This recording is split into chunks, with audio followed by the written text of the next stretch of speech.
우리들에게 주신 하나님의 말씀, 신약성경 데살로니가전서 4장 3절부터 8절까지 말씀입니다. 데살로니가전서 4장 3절부터 8절까지 말씀입니다. 같이 한 목소리로 읽겠습니다. 하나님의 뜻은 이것이니 너희의 거룩함이라. 곧 음란을 버리고 각각 거룩함과 존귀함으로 자기의 아내 대할 줄을 알고 하나님을 모르는 이방인과 같이 세욕을 따르지 말고 이 일의 분수를 넘어서 형제를 해하지 말라. 이는 우리가 너희에게 미리 말하고 증언한 것과 같이 이 모든 일에 주께서 신원하여 주심이라. 하나님이 우리를 부르심은 부정하게 하심이 아니요 거룩하게 하심이니 그러므로 저버리는 자는 사람을 저버림이 아니요 너희에게 그의 성령을 주신 하나님을 저버림이니라. 아멘. 하나님의 뜻은 너희의 거룩함이다 라고 말씀하고 있습니다. 하나님께서 거룩하니 너희도 거룩하라. 또 하나님께서 온전하시니 너희도 온전하라. 하나님께서 자기 백성을 불러주셔서 자녀로 삼아주셨을진데 하나님 그분을 닮아가는 자리로 우리를 불러주셨다라는 것을 우리가 알 수 있습니다. 특별히 여기 너희의 거룩함이라 라고 할 때는 육체적인 관계, 그것을 분명하게 염두에 두고 말을 하고 있습니다. 그래서 음란을 버리고 거룩함과 존귀함으로 자기의 아내 대할 줄을 알아야 된다라고 말씀하고 있습니다. 그 마지막 절 8절에 보면 저버리는 자라고 말을 하고 있는데, 실은 이 저버린다라는 것은 이제 버리는 것을 말을 합니다. 아내를 버리는 일, 그것이 실은 너희에게 성령을 주신 하나님을 버리는 것과 다를 바가 없다. 자신의 뜻과 자신의 계획이 있고 또 자신이 바라는 바가 있어서 결혼을 하고 남편과 아내로 언약의 가정을 이루었지만 말라기서에도 나오고 있듯이 마지막 시대의 구체적인 모습은 어려서 취한 아내를 버리는 것, 그것이 마지막 시대 말세의 징조다라고 말씀하고 있는데, 동일하게 데살로니가서에서 마지막 시대에 관한 이야기를 하면서 이 이야기를 다시 한 번 더 언급하고 있는 것을 볼 수 있습니다. 아내를 버리는 것, 요즘에는 또 남편을 버리는 일도 종종 일어난다고 하니까 서로를 버리는 것, 그것은 곧 하나님 그분, 우리를 부르신 하나님 그분을 버리는 것이다. 특별히 성령을 주신 하나님을 저버리는 것이다. 성령께서 우리 속에 오셔서 우리를 거룩하게 하시는 일꾼으로 보냄을 받았는데 그 성령의 감동을 저버리고 결국에는 하나님을 저버리는 자리에 서는 것이 된다라고 말씀하고 계시는 것을 볼 수 있습니다. 우리가 10계명 중에 제7계명 간음하지 말지니라 라는 계명을 우리가 받고 있습니다. 종교개혁자 마틴 루터는 이 6계명과 7계명을 아주 재미있게 이제 실제적으로 표현을 한 바가 있는데요. 제6계명을 통해서는 우리가 이웃과 공존하는 법을 배워야 한다라고 말을 했는데, 그렇다면 7계명은 한 이불을 덮고 자는 사람과 공존하는 법을 배워야 된다. 그렇게 말을 할 수 있을지 모르겠습니다. 간음하지 말지니라, 이것은 이제 부부의 관계, 결혼한 사람들에게 1차적으로 주신 하나님의 계명입니다. 크게 이제 세 가지를 한번 좀 살펴보려고 하는데요. 우리에게 주신 이 남녀, 성, 육체성, 이것이 하나님이 주신 선물이다라는 것을 우리는 먼저 생각해 보아야 할 것입니다. 하나님께서 인간을 만드셨을 때에 독특하게 만드셨습니다. 그것은 어떤 특별한 형태의 문제가 아니라 실은 인생은 유일하게 하나님의 형상으로 지음을 받았습니다. 하나님의 형상이 어떻게 나타나는가라고 할 때에 우리는 하나님의 형상은 오직 육체성을 통해서만 구현되고 눈에 보이게 나타난다라고 말할 수밖에 없습니다. 하나님의 형상은 보이지 않는 어떤 것, 뭐 하나님을 알아가는, 하나님과 교제할 수 있는 교제의 관계, 또 우리가 인생이 가지고 있는 어떤 뭐 지성적인 능력, 뭐 이런 것을 말을 하는 것이 아니라 실은 그것까지 다 포함하겠지만 하나님의 형상은 구체적으로 보이는 어떤 것입니다. 나타나는 것입니다. 그것은 오직 우리의 육체, 몸, 이것을 통해서 나타날 수밖에 없습니다.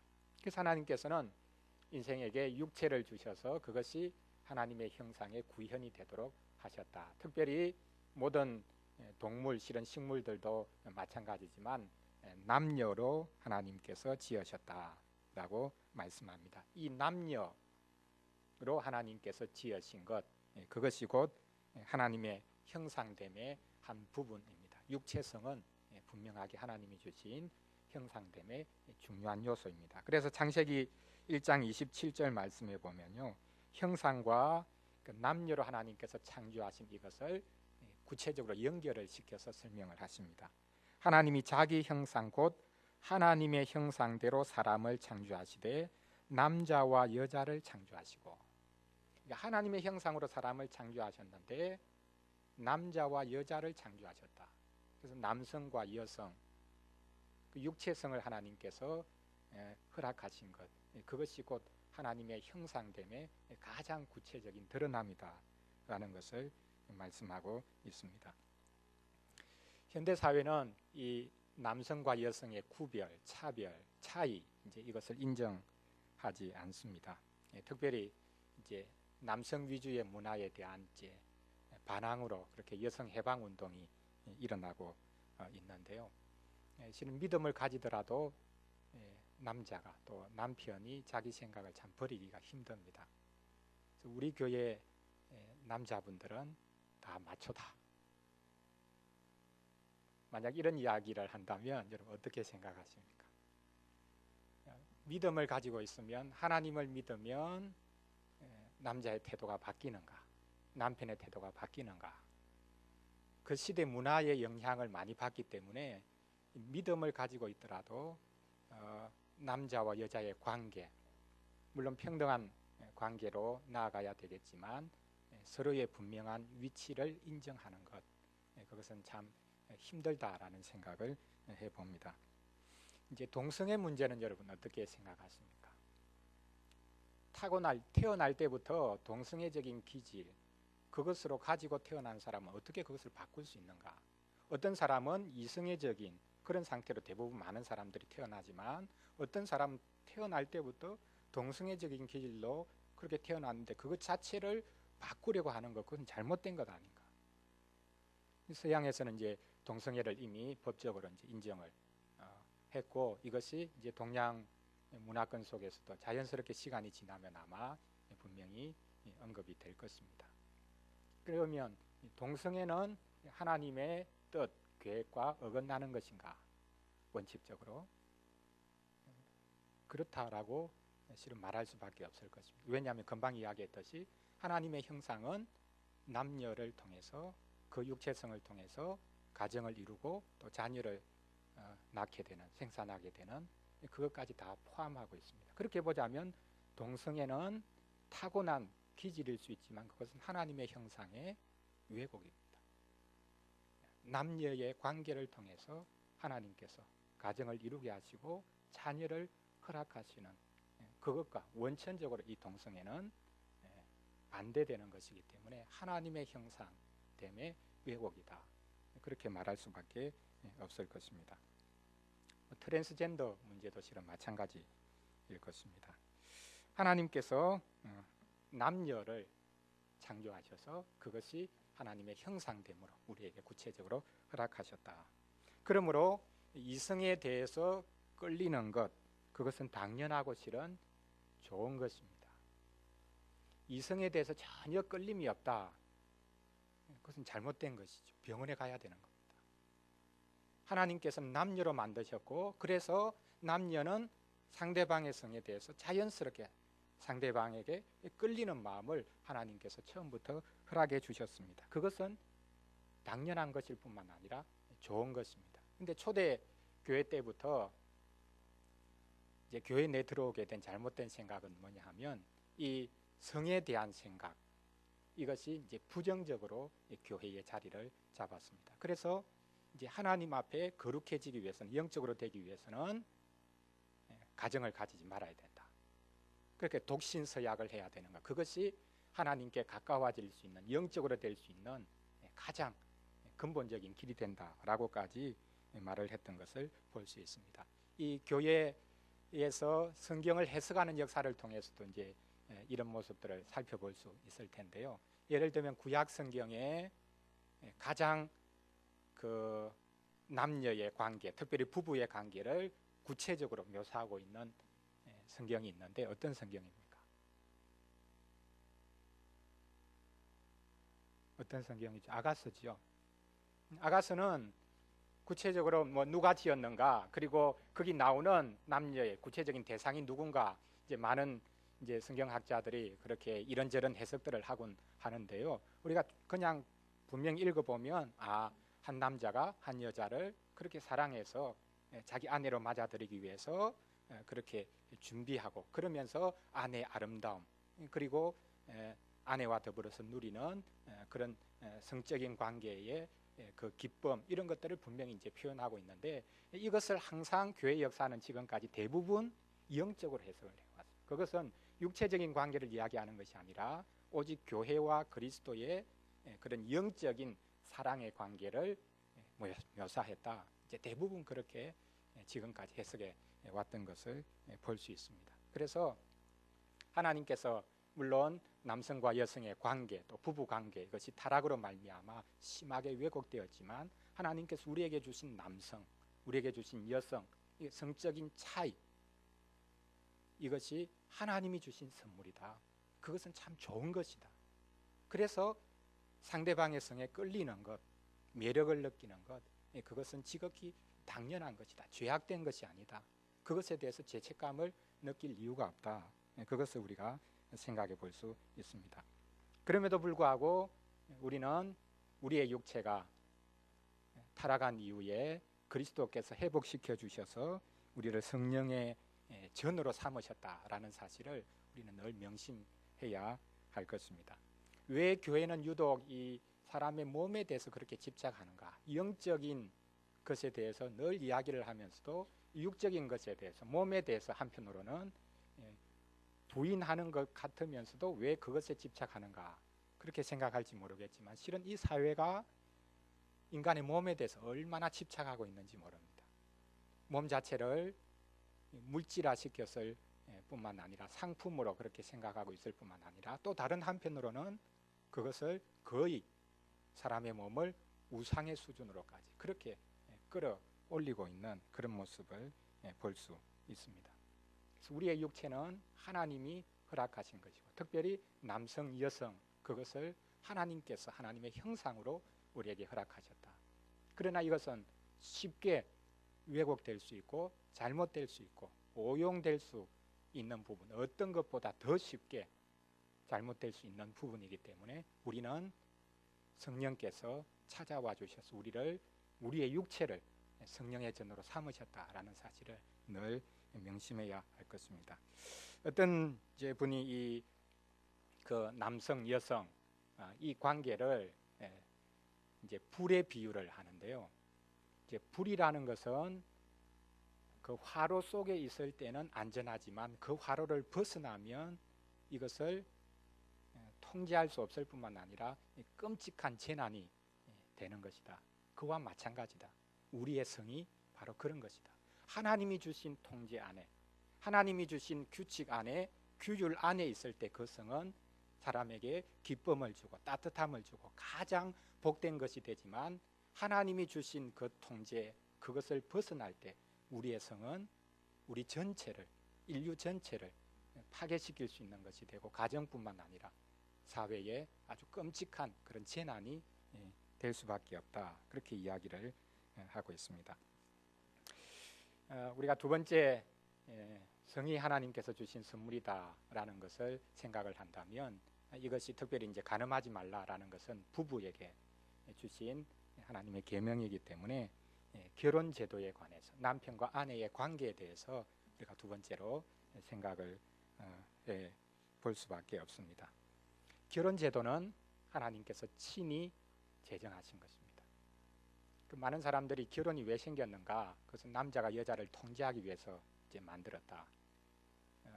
여자를 무조건 차지하려고 하는 그런 욕망에 제동을 걸기 위해서 만들었다. 물론 다양하게 이렇게 결혼 제도가 왜 생겼는가? 어떤 사회 통제 또 사회 규율적인 측면에서 그렇게 이야기를 합니다. 그러나 우리는 성경을 통해서 하나님께서 세상을 만드실 그때부터 친히 가정제도, 이 결혼제도를 하나님께서 계획하셨다라는 것을 우리가 확인을 할 수 있습니다. 그렇게 보면 교회보다 먼저 생겨난 것이 가정이고 국가보다 먼저 생겨난 것이 가정이죠.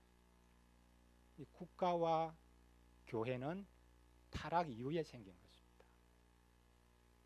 타락을 회복시키고 타락을 제어하기 위한 수단으로 하나님께서 국가 제도를 허락하시고 영적인 기관인 교회를 세우셨죠. 그러나 처음부터 태초부터 있었던 제도는 유일하게 이 가정제도입니다. 그래서 하나님께서 친히 결혼제도를 허락하셨다라는 사실을 우리는 성경을 통해서 확인해 볼 수 있습니다. 이 결혼제도, 가정제도의 원리는 우리가 성경을 통해서 잘 알고 있듯이 온전한 하나됨의 원리입니다. 결혼은 하나됨의 원리 위에 서 있습니다. 두 사람이 육체적으로도 하나 되는 것, 그것이 결혼제도의 가장 기본적인 내용입니다. 결혼은 서로에 대한 전적인 헌신을 요구하는 언약 관계로 들어서는 것을 말합니다. 부부 사이에서는 어느 누구도 개입될 수가 없습니다. 그래서 하나님께서 첫 결혼 주례를 하시면서 이제 남자에게 실은 하신 이야기가 뭡니까? 남자가 부모를 떠나서 그 아내와 합하여서 둘이 한 몸을 이루어야 된다. 이제 두 사람이 하나가 되기 때문에 이 두 사람 사이에는 어떤 사람도 개입할 수가 없는 것이죠. 심지어 부모를 할지라도, 나를 낳아주신 부모를 할지라도 결혼하는 부부 사이에 개입할 수가 없는 것입니다. 물론 이것은 부부가 결혼하고 나면 그 다음부터는 부모님에 대한 책임을 지지 않아도 된다.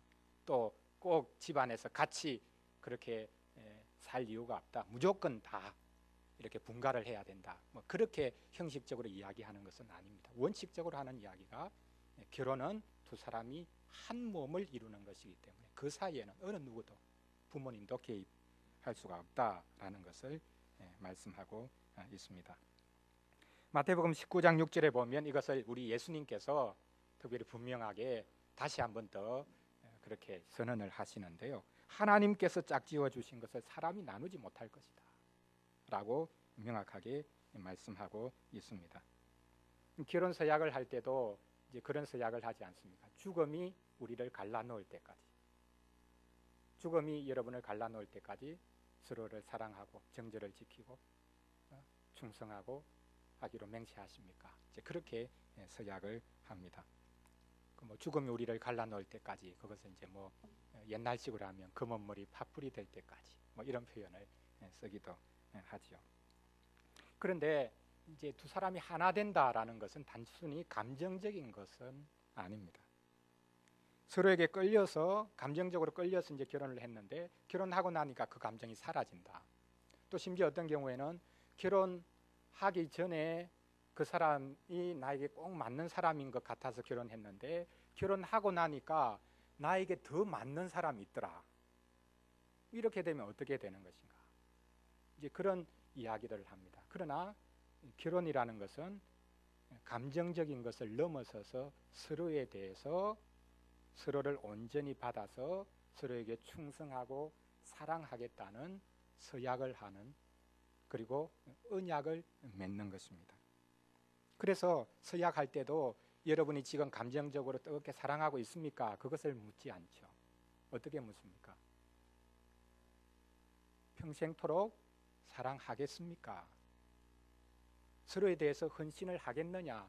그것을 묻습니다. 지금 감정 상태가 어떻느냐? 그것에 대해서 결코 묻는 것이 아닙니다. 하나님께서 친히 결혼 제도를 세우셨다면 이제 불신 결혼은 잘못된 것이다. 그것을 우리가 생각할 수밖에 없는데요. 믿지 않는 자와 멍해를 같이 하지 말라. 고린도후서 6장 14절에서 사도 바울이 분명하게 말씀하고 있습니다. 여기에 이제 지속적으로 계속 서로 차이, 같이 할 수 없는 요소들을 계속 언급해 가는데요. 의와 불법이 어찌 함께하며, 그러니까 믿지 않는 자와 같이 멍에를 매는 것, 쉽게 말하면 불신 결혼을 하는 그것이 어떻게 자신을 자리매김하는 것이냐, 의와 불법 이것이 어떻게 같이 있을 수 있느냐, 빛과 어둠이 어찌 사귈 수 있느냐, 그리스도와 벨리알이 어찌 조화될 수 있느냐, 믿는 자와 믿지 않는 자가 어떻게 상관할 수 있겠는가, 하나님의 성전과 우상이 어찌 일치가 될 수 있겠는가. 그러면서 우리는 살아계신 하나님의 성전이다 라고 결론 내리고 있는 것을 볼 수 있습니다. 믿지 않는 사람이 있는데 전도해서 그렇게 믿게 하면 되지 않느냐. 어떤 자매는 자기는 믿음이 없어서 그 믿지 않는 사람을 이제 소개시켜 줘도 아예 보지를 않는다. 믿음이 있다면 전도 할 수 있겠는데 자기는 믿음이 없어서 그런 것을 하지 않는다. 어떤 사람은 나는 믿음이 있기 때문에 불신자와도 얼마든지 교제할 수 있고 안 믿는 사람 전도하는 목적으로 내가 그 사람과 교제하고 그렇게 결혼할 수 있지 않느냐. 결혼 관계에다가 이 전도의 문제를 개입하는 것, 이것은 하나님께서 자기 백성과 맺으신 언약에 대해서 얼마나 오해하고 있는 것인가, 그것을 우리가 생각할 수밖에 없습니다. 이제 교회 내에서 특별히 한국적인 상황에서는 이제 결혼 정년기에 이르는 우리 여성들이 참 많은데 40대가 넘어가도 이제 교회 내에 남자들이 실은 없으니까 확률적으로 통계적으로 결혼하기가 점점 힘들어진다. 그런 상황 속에서 이제 현실적인 문제를 이제 언급하기도 합니다. 그냥 믿음으로 무조건 기다리면 된다. 그렇게 말을 하기에 참 그 애처로운 그런 상황들이 또 분명히 있습니다. 저는 또 한편으로 생각하기를 한국 교회에서는 남자들만 다 유익을 본다. 그러니까 자기보다 훨씬 그렇게 나은 여성들과 결혼하게 되는 그런 형편이어서 교회에서는, 한국 교회에서는 우리 남자들만 크게 덕을 본다. 이제 그렇게 장난스럽게 이야기를 하기도 하는데요. 하나님께서 우리를 자기 백성으로 불러주시고 이 결혼이라는 것이 서로에게 충성하기로, 그리고 그 사이에서는 어느 누구도 개입할 수 없는 그런 하나됨의 원리로 하나님께서 세우셨다면 그 결혼이 어떤 결혼이어야 되는가, 그것은 우리가 말을 하지 않아도 우리가 스스로 생각을 해볼 수 있는 부분일 것입니다. 결혼에 관해서 성경에서는 두 사람이 하나 되는 것이기 때문에 이혼을 금하십니다. 조금 전에 말씀드렸듯이 성급하게 내가 결혼했다. 성격이 도무지 맞지 않는다. 어떻게 평생 같이 살 수 있겠는가. 그런 생각으로 결혼하는 그 순간부터 관계가 힘들어지는 그런 경우가 참 많은 것을 봅니다. 성경에서는 이혼에 대해서 어떻게 말씀하고 있습니까? 이혼은 무조건 금지된 것이다. 어떤 경우에도 이혼은 허락되지 않는다. 맞습니까? 한번 결혼했으면 절대 이혼은 안 된다. 어떤 경우에도 그것은 허락된 것이 아니다. 누가복음 16장 18절 말씀에 보면요, 예수님께서 다음과 같이 말씀하십니다. 아내를 버리는 자는 간음을 행하는 것이다. 그리고 버림당한 아내에게 장가드는 자도 간음하는 것이다. 법적으로는 이혼을 했습니다.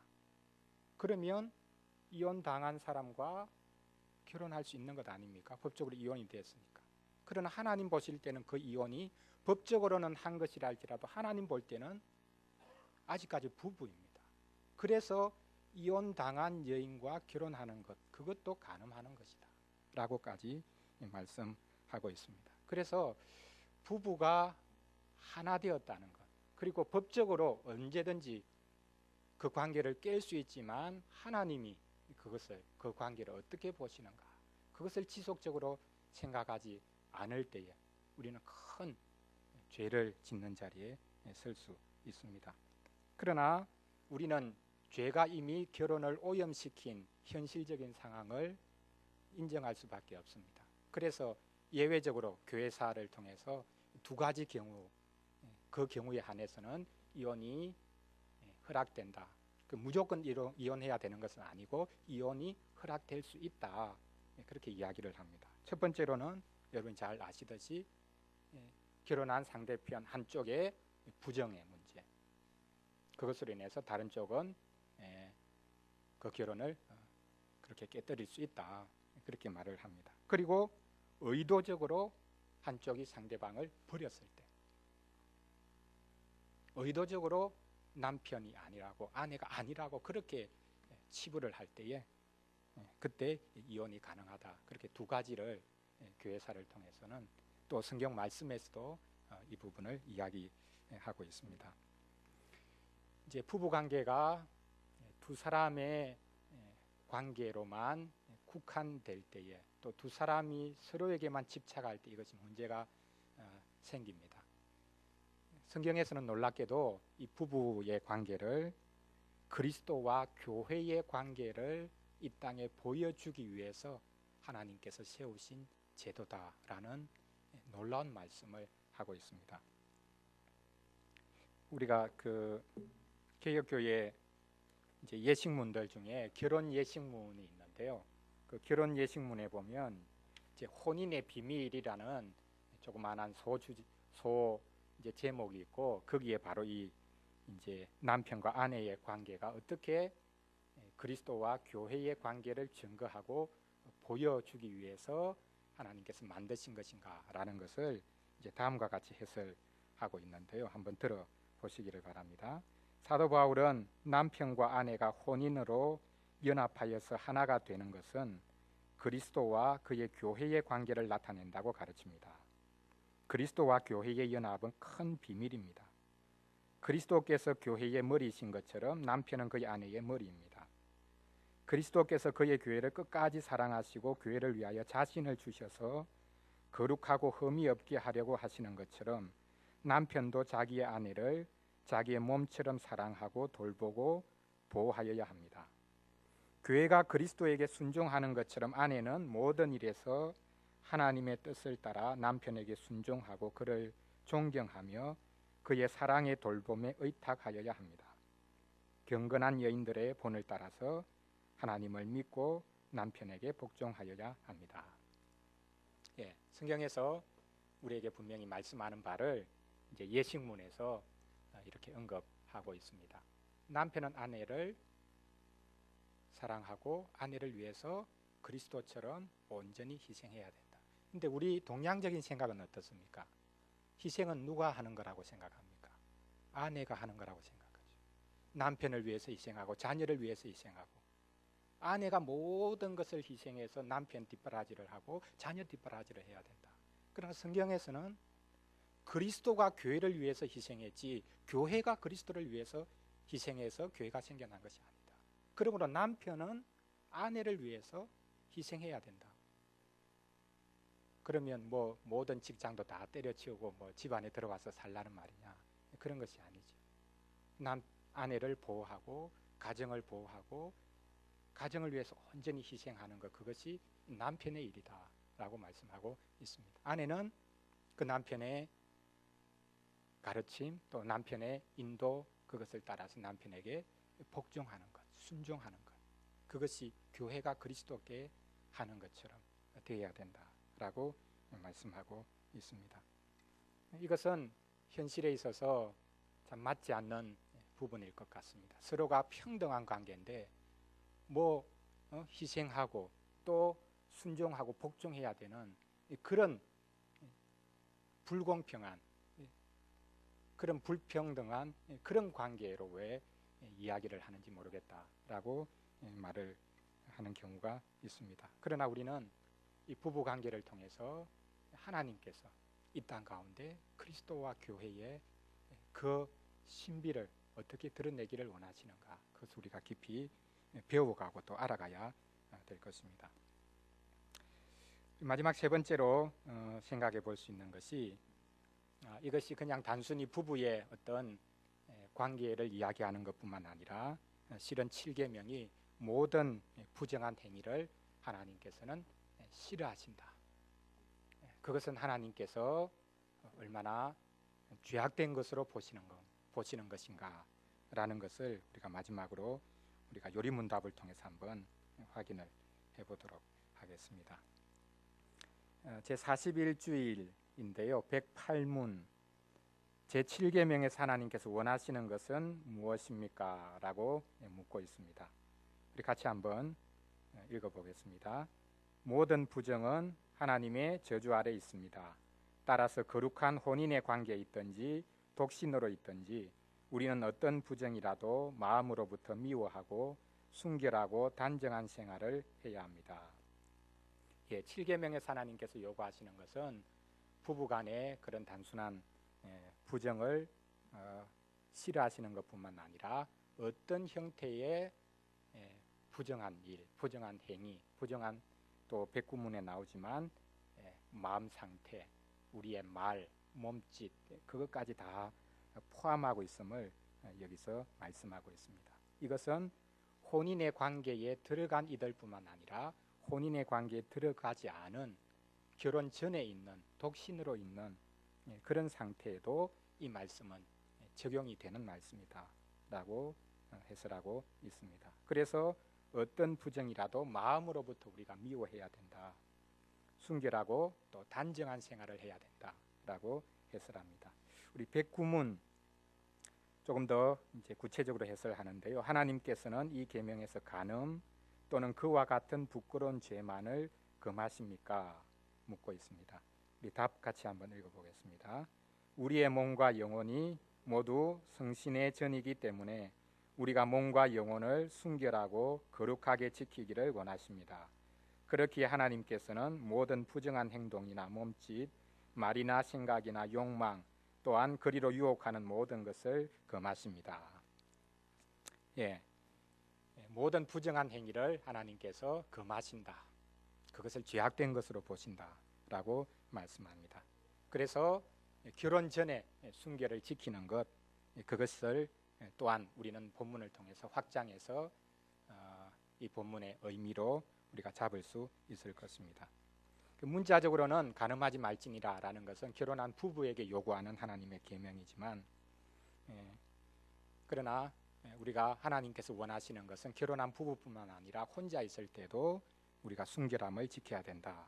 그것을 말씀을 통해서 확인해 볼 수 있습니다. 물론 구약 성경에 보면 결혼 전에 행한 관계, 그것은 결혼한 부부들이 행한 것과 전혀 성격을 달리하는 그런 측면들이 몇 가지 있음을 이야기를 하고 있습니다. 그럼에도 불구하고 우리는 요리문답 해설에 나와 있듯이 결혼한 이후나 결혼하기 전이나 모든 부정한 일들을 우리가 버려야 된다라는 것을 우리가 여기서 확인해 볼 수 있습니다. 결혼 후에는 더더욱 서로를 향해서 신실해야 된다라는 것이 하나님의 말씀입니다.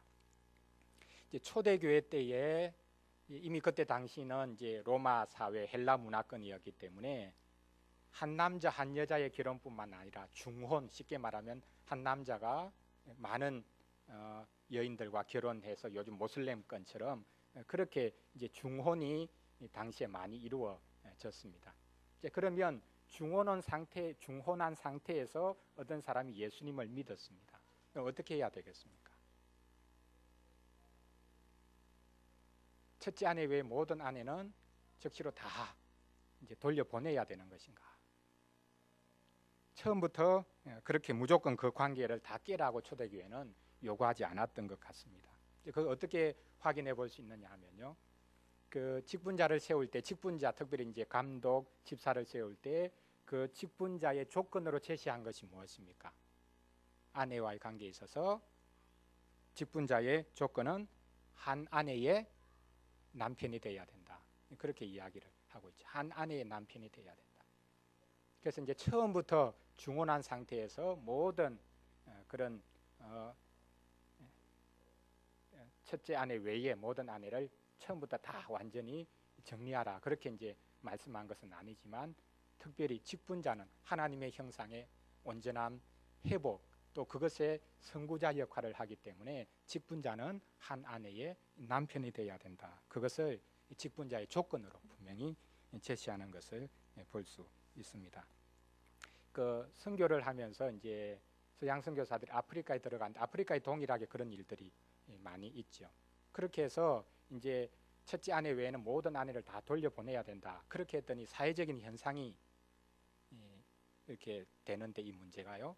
이제 이 아내가 이제 남편으로부터 이제 쉽게 말하면 이제 어떻게 보면 이제 버림당하는 것인데 이 아내들이 가는 자리가 없습니다. 옛날 친정으로도 돌아가지 못합니다. 그러니까 거리의 여인이 되어버리는 것이죠.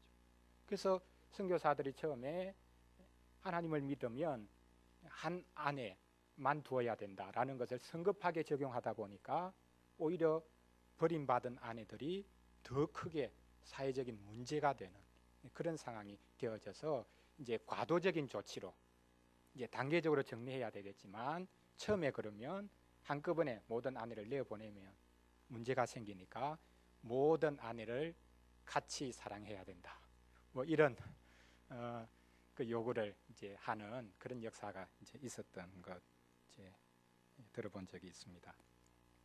요리문답에서 마지막으로 이야기하는 것이 우리의 행동뿐만 아니라 말이나 생각, 욕망의 모든 부정함도 하나님께서는 싫어하신다. 그것을 우리에게 해설해주고 있습니다. 마태복음 5장 27절부터 29절까지 말씀에 예수님이 해설한 것이 바로 이것입니다. 여인을 보고 음욕을 품는 자마다 이미 간음한 것과 다를 바가 없다라고 말씀하셨습니다. 예수님 당시 바리새인들 중에 이제 여자를 보지 않겠다. 보면 마음속에 음란한 생각이 들 수 있으니까 눈을 감고 다니던 바리새인들이 있었습니다. 눈을 감고 다니면 어떻게 되겠습니까? 벽에 부딪히죠. 상처가 생기고 멍이 생기고 또 피를 흘립니다. 그래서 그런 이제 바리새인들을 지칭해서 멍든 상처형, 또 유혈형. 그러니까 바리새인들이 여러 종류의 바리새인들이 있었는데 그런 늘 이렇게 멍든 사람, 상처를 피를 늘 흘리는 그런 바리새인들이 있었다라고 이제 기록하고 있습니다. 그러나 우리가 보지 않는다 할지라도 우리의 마음이 새로워지기 전에는 결코 우리가 하나님 앞에 온전한 사람으로 거룩한 사람으로 설 수 없는 것이다 라는 것을 생각해 볼 수밖에 없습니다. 하나님께서 자기 백성을 부르셨을 때에 하나님과 그 백성과의 관계를 이제 결혼에 비유하셨는데 우리는 이제 이것을 통해서 주님과 연합될 때에 우리가 거룩하게 되는 천상의 사랑을 경험할 수 있는 복된 자리에 설 수 있다라는 유일한 희망을 우리가 발견할 수 있습니다. 그래서 실은 이 7계명도 예수 그리스도를 가리키고 있고 그리스도께서 성취하신 계명입니다. 참 놀랍지요.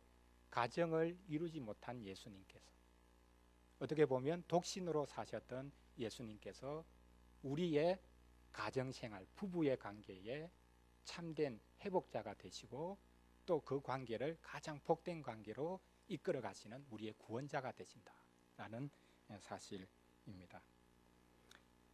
7계명 이것은 특별히 이제 마지막 시대 우리 사회가 이렇게 성적으로 많이 노출되는 그런 시대이기 때문에 우리와 우리의 자녀들에게 늘 도전이 되는 그런 말씀일 수밖에 없는데요. 그러나 복음의 능력은 결혼에 실패한 모든 자들, 또 부부와 남편의 관계, 남편과 아내의 관계에서 실패한 모든 이들, 더 나아가서 또한 모든 정결하지 못한 그런 죄악에 빠진 이들을 회복시키는 능력으로 우리를 부르고 계신다라는 이 사실을 우리가 또한 마음속에 새기면서 하나님의 은혜를 구하고 우리 가정이 또 우리의 자녀들이 참 단정하게 이 시대 속에서 하나님의 백성으로 설 수 있는 은혜를 우리가 구해야 될 것입니다. 현대 자본주의 사회에서 이 말씀은 실은 그 시대에 전혀 뒤떨어진 그런 말씀, 정근대적인 말씀이라고 생각하고 또 한편으로는 불가능한 요구다라고 생각할 수 있는 그런 계명일지 모르겠습니다. 그래서 어떤 분은 이것이 우리로 하여금 비범한 성자가 되도록 요구하시는 계명이다라고 그렇게 해석을 하기도 했는데, 제가 볼 때는 우리가 이 땅에 전혀 속하지 않은 자처럼 살아가는 성자가 되도록 요구하는 계명이 아니라 실은 이 땅에 평범한 성자들이 되도록 우리를 부르시는 계명, 그 은혜로운 부르심이 바로 이 계명이 아닌가.